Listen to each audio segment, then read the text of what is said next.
Welcome to a very special episode of History Uncovered. Back in February 2020, just weeks before the world started talking about flattening the curve and social distancing, we here at All That's Interesting launched something new, our podcast, History Uncovered. Now, just about 4 years later, we're thrilled to mark our show's 100th episode. Over the past 99 episodes, we've covered all sorts of stories from the realms of history and true crime. Our very first episode took a look at the eerie unsolved disappearance of Vatican teenager Emanuela Orlandi, whose strange case has been linked to the Pope, Turkish insurrectionists, Italian mobsters, and even satanic orgy rings. Since then, we've covered a vast array of subjects, from the lingering questions surrounding Marilyn Monroe's death to the creepy truth behind the hotel from The Shining to the most interesting, little-known facts about George Washington and Abraham Lincoln. Elsewhere, we discussed the doomed saga of cave explorer Floyd Collins, as well as the disappearances of people like Amy Lynn Bradley, who mysteriously vanished from a cruise ship, which continue to confound authorities to this day. Now, on our 100th episode, we're taking a look back at a couple of the stories we covered, ones where groundbreaking new information has come to light. We're going to cover recent theories about the baffling deaths of Soviet hikers in the 1959 Dyatlov Pass incident, shocking developments in the Delphi murder case of Abby Williams and Libby German in 2017,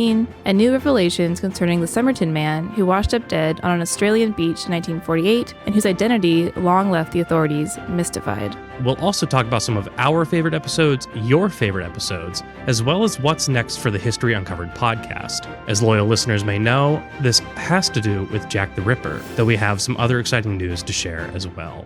Stick with us now for the special 100th episode of History Uncovered, and thanks for listening. I'm All That's Interesting staff writer Kalina Fraga. I'm All That's Interesting staff writer Austin Harvey. And I'm All That's Interesting editor Kara Johnson. All right, well, let's start with looking back at some old episodes that have had some new developments in the last couple of years. And that first one we're going to touch on is the Dyatlov Pass incident. Yeah, the Dyatlov Pass incident. I think most people will be somewhat familiar with this if they're into history, true crime, unsolved mysteries style things. But to quickly recap, this took place on June 23rd, 1959, when 9 capable skiers from the Soviet Union's Ural Polytechnical Institute went on a hiking trip in the northern Ural Mountains. They were led by a fifth-year student named Igor Dyatlov, and then they were never seen alive again. Their bodies were found about a month later on February 26th at a particularly grisly scene with the group's tent sliced open. The naked bodies of 2 hikers, Yuri Doroshenko and Yuri Krivonyshenko, found nearly a mile away. A few days later, 3 other hikers, including Dyatlov, were found, and it wouldn't be for another 2 months before the remaining 4 hikers' bodies were found. Search team also recovered the hikers' cameras, which showed a series of photographs of their final days, but offered no answer as to what could have happened to the ill-fated group. A criminal case was opened, but it was ultimately decided that a, quote, spontaneous power of nature had been the cause of death. And of course, many people were not satisfied with that explanation, especially considering how weird the circumstances around the death were. And in the years since, countless theories have been put forth, ranging from violent crime to alien abduction to government experiments. And so, like, their injuries are weird. It's like missing eyes and tongues, I think, and their tents were... Yeah, and like crushed limbs and, yeah, like very like intense signs of trauma, but not... Yeah. But like no evidence of... It was like a lot of trauma, but not a lot of evidence of violence. Right. And there was stuff like they were wearing each other's clothing, or like you said, there was a couple of them like were naked bodies, yeah. And it's very odd, very strange. Yeah, you can see why people would speculate about it because it's just very strange. And like the fact that they found photographs of them throughout, it just adds like a weird, like eerie, like I literally found footage element to it, where it's like, this kind of feels like a horror movie. I think they did make a horror movie called Dyatlov Pass, which dealt with, wasn't that like they found like a secret underground bunker and then there was like some weird time travel stuff in it? Yeah, it was a little sci-fi. Yeah. But yeah, I think everything about that story is very nightmarish, from the how did it happen and what even happened to the bodies they found after, with, you know, the missing tongues and the just gruesome. The fact that it was in Russia. Yeah, right. Well, there's like this thing where like, are the Soviets like hiding something, and was it like some sort of nuclear thing possibly, or what happened? Or what are they covering up? Right. Well, apparently they weren't covering up much, at least according to this very prominent, very plausible theory that happened after the investigation was reopened in February of 2019. According to what I found, more than 75 different theories were put forth, but the reopened investigation only focused on 3 and ones that were exclusively limited to weather-related occurrences. And then 2 years later, just about in January 2021, they published a study in the journal Communications, Earth and Environment, which basically posited the theory that they had been killed, or at least the initial trauma and the reason they were naked and all this stuff was the result of a very weird, unusual avalanche, which they attributed to a combination of, quote, irregular topography, a cut made in the slope to install the tent, and the subsequent deposition of snow induced by strong katabatic winds, or katabatic, depending on how you enunciate your A's. Basically just wind caused by a local downward motion of cool air. So basically, like, they would have cut something in the slope above them, a bunch of snow blew down, piled up on it. So rather than an avalanche of like rolling snow coming down the mountain, it kind of built and then just all collapsed on them at once. They think this caused severe but not fatal injuries to the hikers, which kind of aligns with the autopsy results, which basically showed that they had injuries similar to those of car crash victims. So they think that this massive amount of snow and ice fell on them while they were sleeping in their tent, waking them up in a lot of pain, kind of alarming them. Some of them might have not been sleeping fully clothed. So they just grabbed whatever they could, put each other's clothes on, or just ran out naked, and then basically just died in the cold after fleeing their tent in the middle of the night. And then they demonstrated that with a digital simulation that showed how it could have happened. So it's very plausible. It's not 100% confirmed. But since we did that episode forever ago, that has come out about it, which just adds a little bit of extra credence to the theory that it might have been a weather-related event and not time-dimensional Soviet experiments. I don't know. It's weird. It's still weird to me. And I feel like at the time when it happened, I know this is a sort of avalanche, it's like a rare kind of avalanche, and it's not a normal one. But I know at the time they were like, avalanches don't usually happen here, and it's probably not that. Yeah, they originally quickly like got rid of the avalanche theory, and then someone was like, well, maybe actually. Well, maybe. Interesting. But yeah. I feel like out of all the theories and all the things that could have happened, that's the least interesting. It's easily the most disappointing unfortunately answer to what might have happened there. What's it called when it's like the most obvious answer is Occam's razor. That's what it is. Yes. The simplest is the correct answer.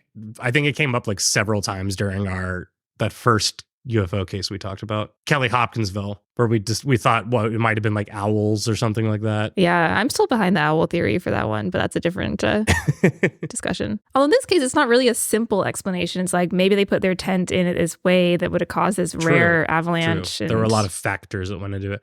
It'd be crazy if the Soviets came out and they're like, actually, it was aliens. We did some testing and it turns out there were aliens there. That's crazy. Right.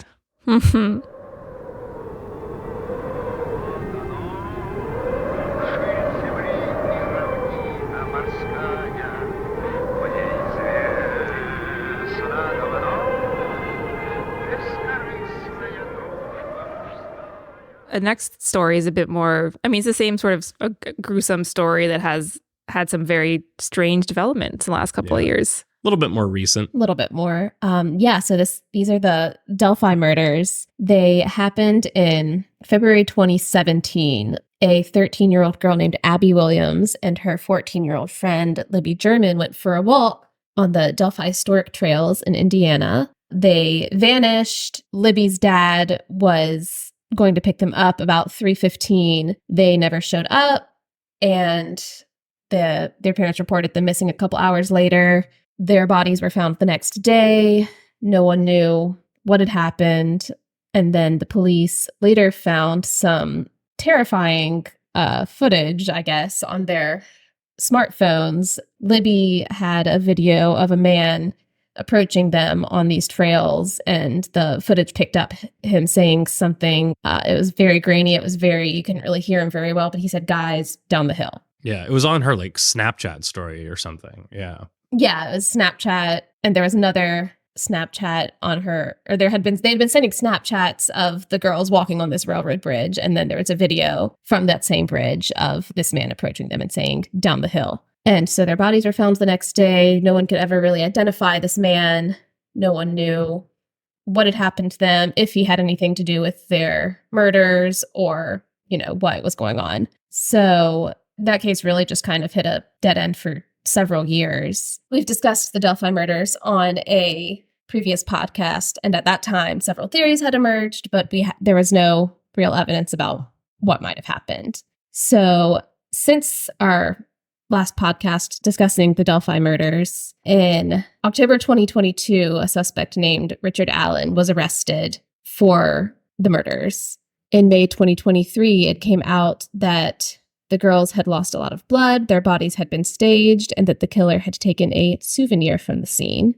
And in June 2023, the following month, it came out that Allen had confessed to the murders multiple times while he was in jail since he'd been arrested that previous October. And then in September, Allen's attorneys, of course, said he's innocent. But weirdly enough, the attorneys claimed that the girls were killed in a ritual sacrifice at the hands of a white nationalist cult called the Odinists, which is kind of out of left field. How would they even know that? Yeah. If their client were innocent. Right. It was this big mystery for all this time. And then suddenly, the Odinists did it. I think they were saying that there were like certain things left at the scene that suggest like this cult involvement. But it's like, it's weird because when this happened, the police were very, very like tight-lipped about how the girls had died and what the scene was like. And they didn't want to like reveal anything. And now we're getting these like little, like, very disturbing details. Although obviously nothing's been definitively proven one way or the other. One of the prosecutors on the case called the Odinist theory a fanciful defense for social media to devour. Which, to be fair, that is pretty accurate. Yeah. Great talking point for... but yeah, Allen hasn't been officially convicted of anything yet. It's still very much developing, and obviously new information is still dropping constantly. This is much more than police have let out in the years since the murders happened. It's such a weird one. I mean, it was weird from the beginning, just from like the Snapchat angle, and then the police released that guy's voice down the hill. I think there was a whole podcast, another podcast called Down the Hill, which is investigating the murders. There is, yeah. And now there's like this stuff. There have been a lot of suspects over the years, these different guys and these theories that like one of the girls was talking to a guy on social media, maybe on Snapchat. I don't remember. Yeah, and like, was he involved? Snapchat. I think there was a recent development also. I mean, it had nothing to do with this specific case, but there was another suspect who had been, like you said, talking to Libby German on Snapchat, who had actually messaged her, I think, the day they died, the day of the murders.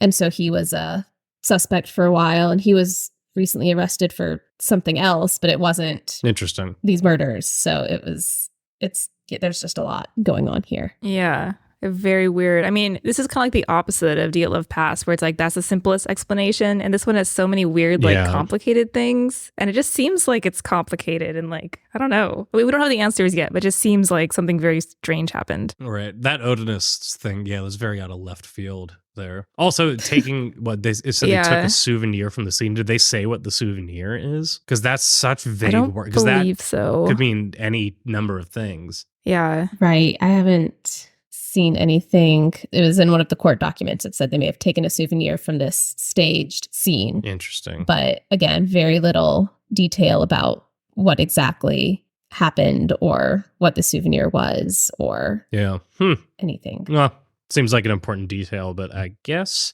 we just have to wait to see. Yeah, I think the police, are just keeping everything close to their chest at the moment. Which, like, fair. I mean, we'll see. I mean, it's again, weird, and very disturbing story. Right. I think the trial is set for October. Wow. So it's going to be a while. So in 10 months or so, we may know more.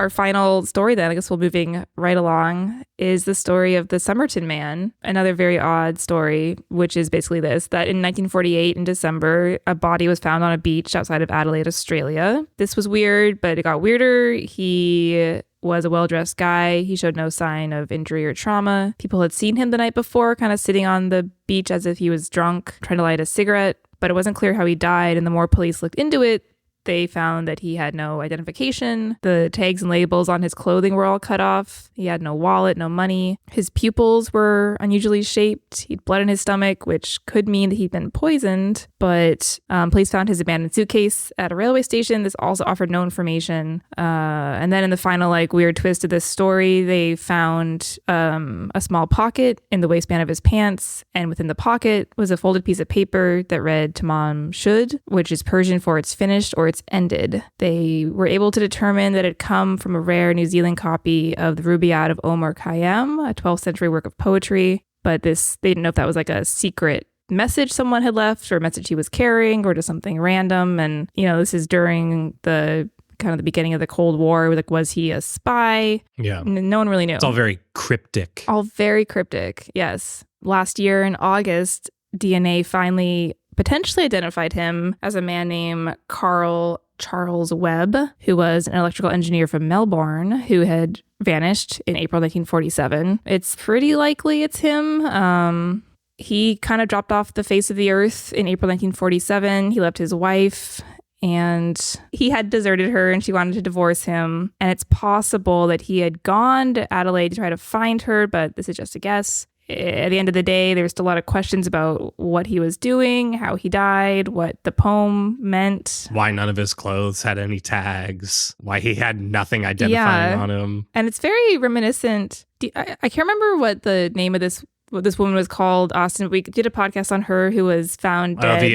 The Easdall woman. Yeah. It's the same thing. She was found burnt in the mountains and they found her luggage and all the tags were gone. All of her ID was gone. There were wigs in her suitcases. Around the same time. I think that might have been it was 50s or 60s, but not too much later. Yeah. Yeah. It's weird. And all they say is that he just dropped off the public record. They did some DNA match and they were like, yeah, it could be him. But there's also weird details about who the book of poetry had originally belonged to and how he would have come into possession of a piece of paper from that book, why it was on him. Right, in this pocket. And very, very odd. And I mean, it could all just be a weird random coincidence, but it's strange. Imagine if this case had come out in the modern day with social media. Oh, yeah. It would be insane. All the little tiny, because I think the most fascinating thing about this case is kind of the progression of the evidence and the clues. They found the piece of paper and then they found the book that it belonged in. And then just there's just all these little tidbits that so much good social media fodder there. Well, there's so many ways to keep track of people now. Now, if this guy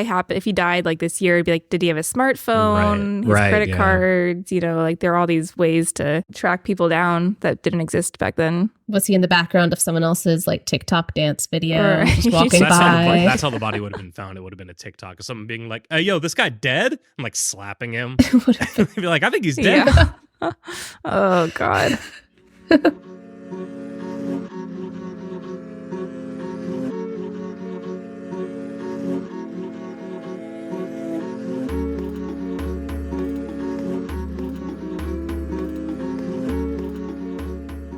Yeah, the one other story that we didn't include at the time that we put this together because there were no updates, but there are now, is about Natalia Grace, who was this girl, this Ukrainian orphan with a rare form of dwarfism who was adopted by an American couple.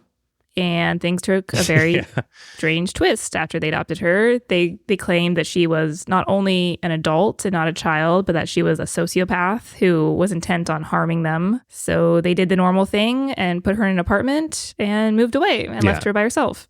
And since then, there's been was she an adult? And is she a sociopath? And you'd think it would have been that hard to figure out, but apparently it was. Right. Yeah. Because she was an orphan, it's medical records were not readily available. Yeah. And people aren't trees, so you can't just cut them in half and count the number of rings to figure out how old they are. So that's complicated. Right. Yes. And her adoptive parents are kind of characters themselves. So Well, they even had her like age legally changed yeah. to be which- 22 years old. That seems like you shouldn't be able to do that. Yeah, Right? I feel like you'd Yeah. have to be able to kind of prove beyond a reasonable doubt in order to do Right. that. But how do? You can't do that. Yeah. Uh, Can I just change my age like whenever I want? Like that, I don't know I'm how that 65. works. Can I retire now? Right.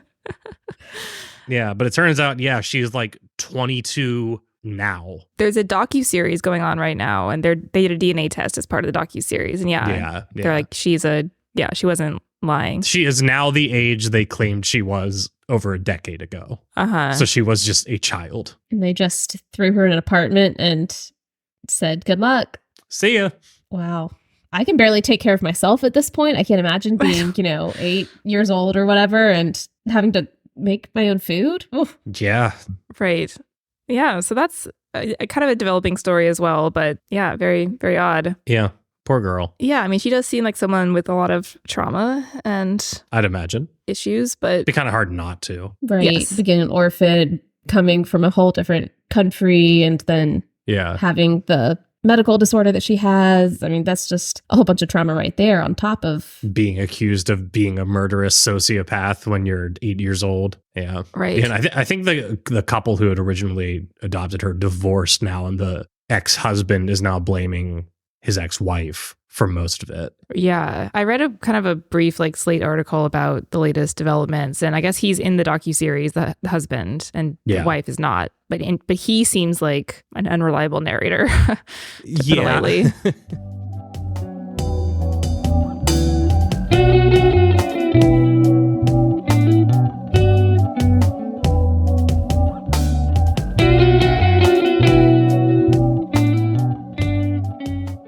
I mean, we did some other exciting things in 2023 we wanted to touch on in celebration of ourselves, I guess. We launched a TikTok. To toot our own horn. To toot our own horn. It is our birthday us. today.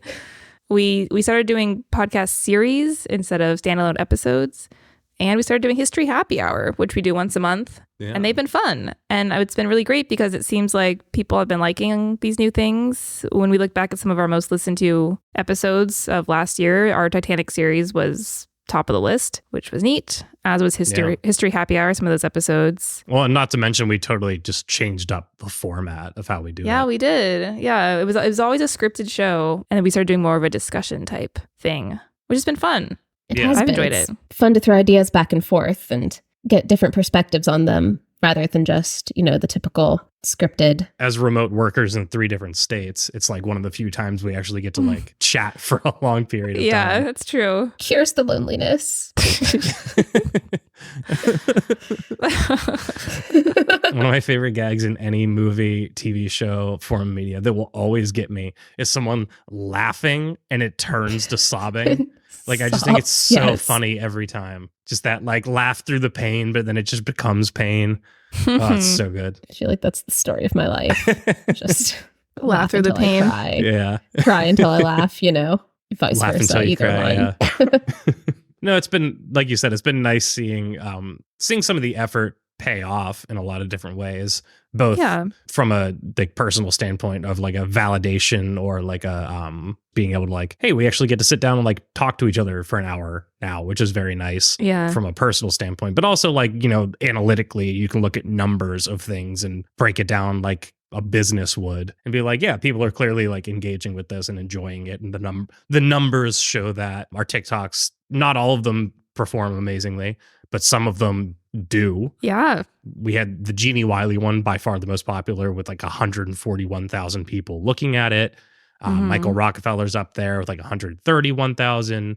Unit 71. These are all numbers. They don't, they're a metric by which to judge things, but it shows that people are enjoying the stuff. I don't know the rate of people who see the TikToks and then go, oh, I'm going to go listen to that podcast. But it's always fun because I have the TikTok app signed in to our account on my phone, and I'm constantly getting notifications of people liking and commenting, and that fills a void somewhere in my stomach Yeah. I mean, the TikTok's been fun as a way of like just engaging in a different way and sort of distilling the shows down. And you do a great job making the TikToks. They're really Thanks. fun. Yeah, I've liked that. I've liked watching them. And Yeah. No, it is a nice little like way to switch up my workflow too.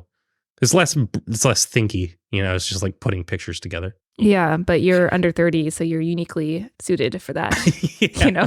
Yeah. Oh my God. Am I our only under 30 person now? Now that You are now Kara's because turned Kara 30. just turned 30. Yeah. Mm-hmm. Oof. Yes. R.I.P. But I'm me. still a millennial. I'm still a millennial. We don't have any Gen Z. Mhm. I still Not don't know yet. what a skibbity Not is on or a gyat. I don't get the skibbity either. I don't know what that. I've never even heard that term. I saw it on TikTok once and I don't get it. I know there's that like We're too skibbity. old. We're like, aging ourselves so much here. It's the But there's skibbity that like toilet, isn't it? skibbity toilet. I watched some of them and I was like, I don't understand what this is. This is like a foreign language to me.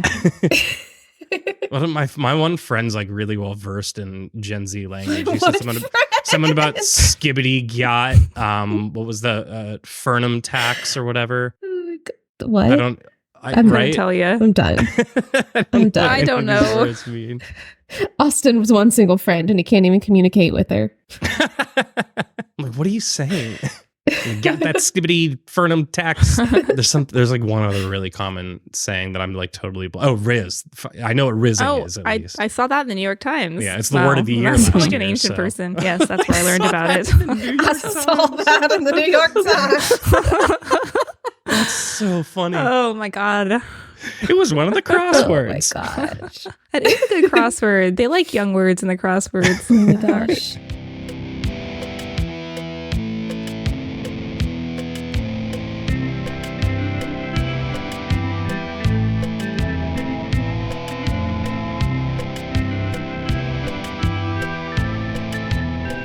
Yeah, let's talk about some of our favorite episodes, the last 100 or 99, I suppose, that we have to choose from. Yes. So Sleepy Hollow is one of my favorite, not only because it was the first one I was ever actually a part of, but because it kind of combines some of my favorite things, literature, history, you know. I was an English major. I got my master's degree in English literature, love my books, love my literature. So it's got the mystery elements to it. It's got the historical elements to it. Was Ichabod Crane part of this elaborate prank? Was he part of this paranormal village?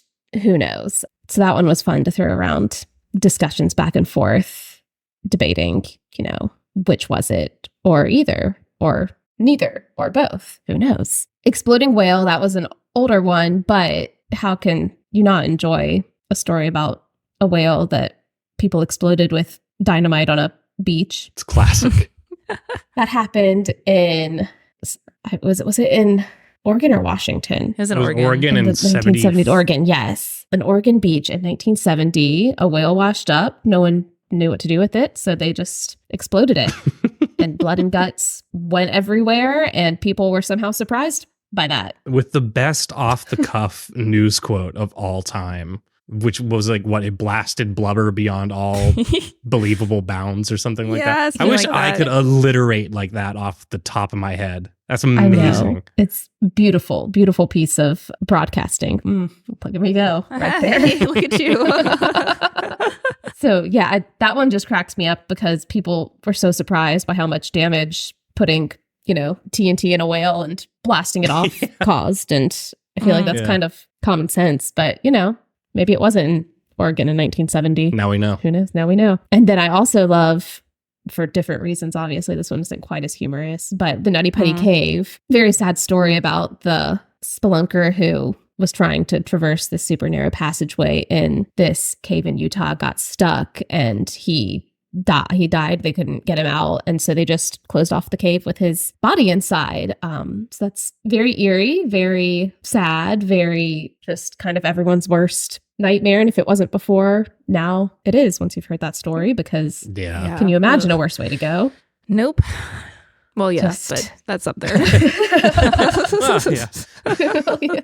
But no, that just had to be terrifying, kind of knowing that you're going to die in that circumstance. Yeah. And then Yeah, it's pretty rough. also, it's fascinating to me how, not necessarily similar, but kind of similar it is to the Aaron Ralston, what was the 127 hour story with his arm stuck in the Yeah. boulder, and he was like, oh, I'm gonna die, and he just chopped his arm off. But obviously this spelunker couldn't do that because it was kind of his head that was stuck. Well, it's You like can't just, his whole upper torso. well, right. The Yeah. torso, yeah. So you can't just really Kind of saw need that that off. one. And Yeah. yes. But yeah, similar terrifying spelunking story. I guess Aaron Austin wasn't really spelunking. He was, what did he call? Rock Bouldering or jumping, rock climbing? bouldering. Yeah, bouldering, rock jumping, Yeah. bouldering, you know. It was like a narrow canyon that he was kind of climbing through, and the boulder fell and trapped his arm and had him stuck there. But he was alone. I don't think this, I think his name was John Edward Jones.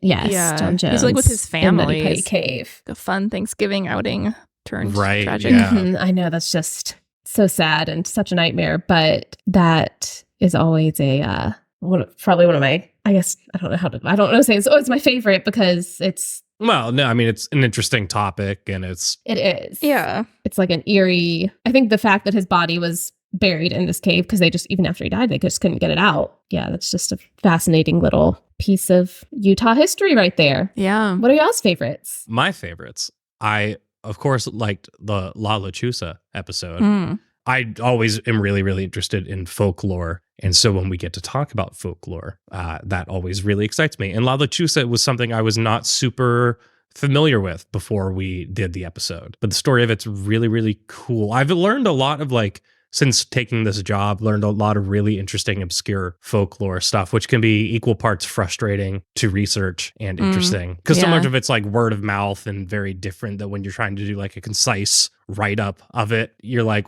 some people say this, but other people say this. And do I have a Right. It's definitive source for definitive. that? No, I don't. Right. But that said, it's still really interesting to talk about. And that was one of those like early kind of half scripted, half discussion episodes we were doing. Mm-hmm. But I really liked the discussion about that and talking about all the different symbolism of birds throughout folklore and how these things differ from culture to culture, but how some of those motifs are very similar. And I thought that was a really interesting episode. And along the same lines, and we very recently did another one talking about Christmas legends, but the original Christmas legend that you recorded forever ago, Cleena, on Mhm. the Krampus, which was also the first Krampus. TikTok that I made was for Krampus. Oh, fun. Yeah, but what a great story. I Yeah. feel like everyone knows Krampus at this point, but like it had 10 years ago, no one did. Mm-hmm. He's great.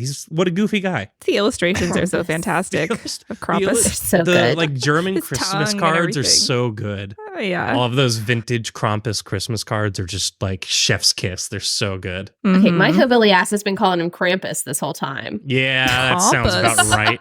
I told Cleena the other day I had written an article about Diane de Poitiers, and I was sitting here calling her Diane de Poiters.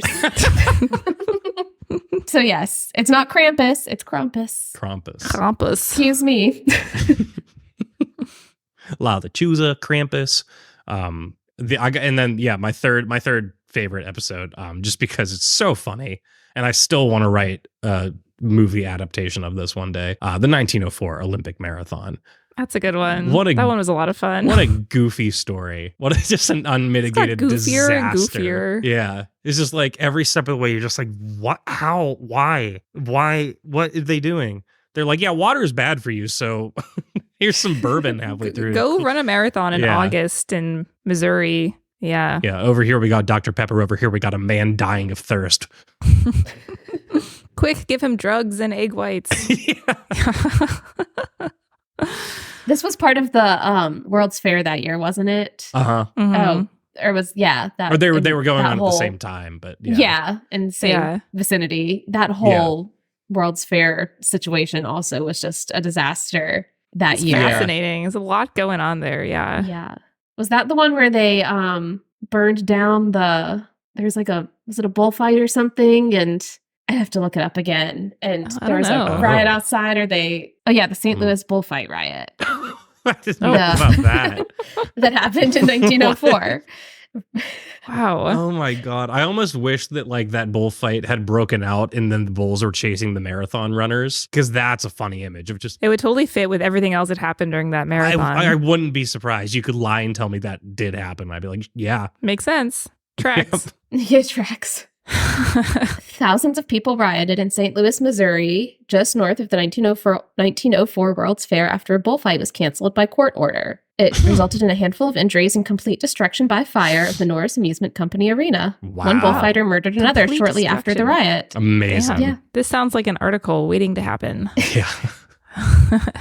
And then another podcast. And then another episode. podcast, yeah. Yeah. Yes. That's hilarious. 1904 Missouri was just an unhinged place to be. Yeah. Wild West. Okay, well, I'll go with my 3 favorites then. My first one is the first one I think I ever wrote for ATI back when I was a freelancer, which was about the Christmas truce of 1914. So I'm sentimental about that one. Just when everyone kind of stopped fighting for a second to have Christmas in World War I really enjoyed doing the Bass Reeves podcast because I got to talk to a historian who wrote a book about him. And Bass Reeves is a Black lawman who this historian thinks is like an inspiration for the Lone Rangers. So that was kind of cool to get his perspective. And then I really liked the Floyd Collins. I think that was the first one we did, possibly, that was you and then me and then you and then me and then a discussion. I think that was the first one we did in that style. Yeah. And I really liked how that went. And it's a weird story. Another cave explorer who gets trapped and dies horribly, but a lot of interesting stuff surrounding his death and the media spectacle and everything. Yeah. The fact And that they that set up like TikTok. food stands outside. Yeah, it's hamburgers and everything and souvenirs. And I think that TikTok is my favorite TikTok.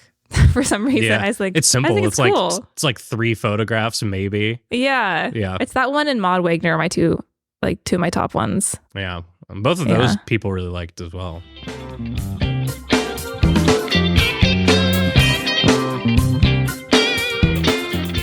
So it's been a fun 100 episodes. Here's to 100 more. Yeah.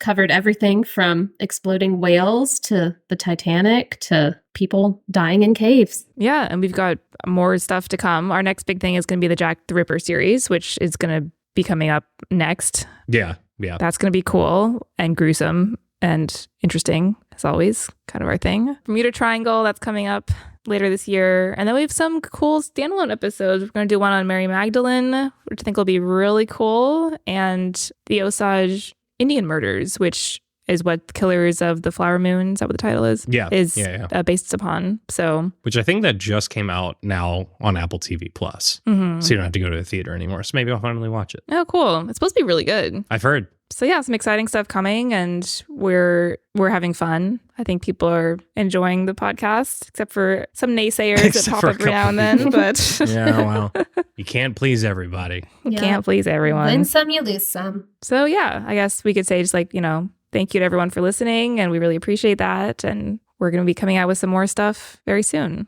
Yeah.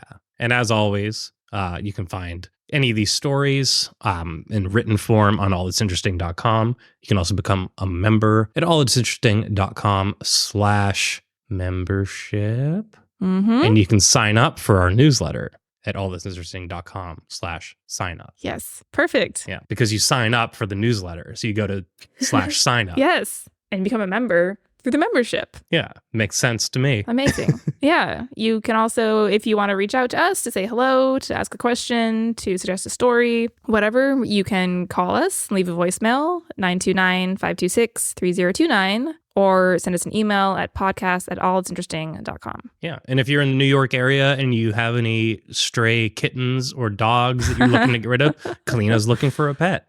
So I wouldn't mind a pet. It'd be nice. are you allowed to have one in your apartment? Mm-hmm. Well, there we go. So There we go. yeah, Hit her up. send in all history related inquiries to podcast at allthat'sinteresting.com, or send any pet advertisements in the New York area. Yes. Sounds And good. thank you all for sticking with us for 100 episodes. And we hope to see you around for 100 more.